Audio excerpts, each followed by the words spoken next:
How's my hair? It's looking great. It's very Jurek. So I guess just I might have beans in my teeth too. I don't know. All right. You're good. Or cilantro. Yeah, you're fine. I'm Scott Jurek, and just recently moved to Boulder from Seattle, Washington. And gosh, I've been running ultramarathons for probably, I think it's going on it could be 17 years now. And been around the scene for a while. I'm one of the old guys now. You know, as far as growth,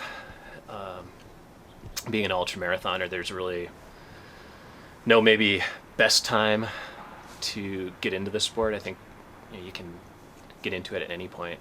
And for me, I fortunately found it when I was young, and I've been able to keep doing it and keep enjoying it, and just been enjoying the journey. Can you tell me a little bit about your experience with Western states, or what's your history with Western states? Yeah, I guess I've had a great history with Western states. Western states was one of those races when I got into the sport, I'd read about, watch videos about, and it just always had this mystique that it was the race to go to if one wanted to test themselves against one of the tougher courses out there, and just the history and the competition just drew me to it. And I knew after I ran my first 100-miler in '98 that I wanted to go to Western States and win it. So from 1999 to 2006, I kept at it, kept winning, kept getting a little faster each year, and yeah, it was a great ride for me. What can you just tell me about, maybe just explain the race a bit? Sure. Its history, a little bit about it. I mean, I don't know. I know you've got certain thoughts we don't need to share. Yeah, but... no, that's fine. I still, like I say, good. Yeah, Western States started in the beginnings. Were just kind of just had this legendary story behind it, with Gordy first deciding as a runner and on a bet that I'm gonna try running with the horses. And everybody knew the Tevis Cup and knew the 100-mile horse race from Squaw Valley to Auburn. And that year that Gordy's horse came up lame in 1977, I believe. Right, is that right? I think so. 77? Sounds Could be wrong. I've got a lot of dates. Because was it 37? Sorry, I'm cutting out, but I don't remember. I'm sure you can. Yeah, we'll figure it out.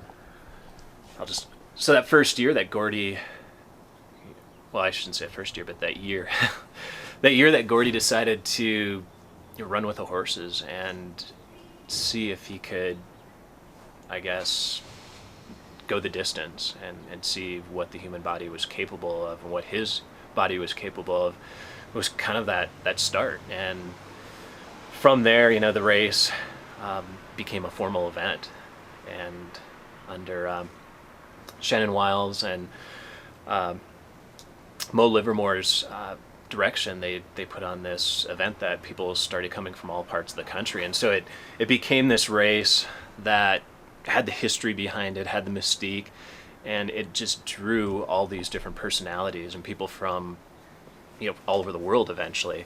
And I think that's what kind of sums up Western States. It's this bringing together, it's this once a year celebration. It's almost like the Woodstock, I guess, of 100-mile ultramarathon racing in the US. It's really become kind of the mecca. What do you think is the draw currently, or why does it have such epic status, deserved or not? I think Western States has its epic status just because it's been around the longest. It even though there have been other races that have been put on for more years, it really kind of started this idea of running 100 miles in a day or in 24 hours, which now they have the limit of 30 hours. But this notion of this perfect number of 100 miles and just rounding that off, and I think that beginning, it was the first, and like a lot of events, whether you're looking at, with the Ironman, with Kona, and the history behind there, it was the first one when it came to 100-mile races. So I think that kind of just draws people. It has that mystique about it in the history, and for a lot of competitors too, it's a place where you go to prove yourself. Can you run against some of the best ultramarathon mountain runners in the country, and now even world?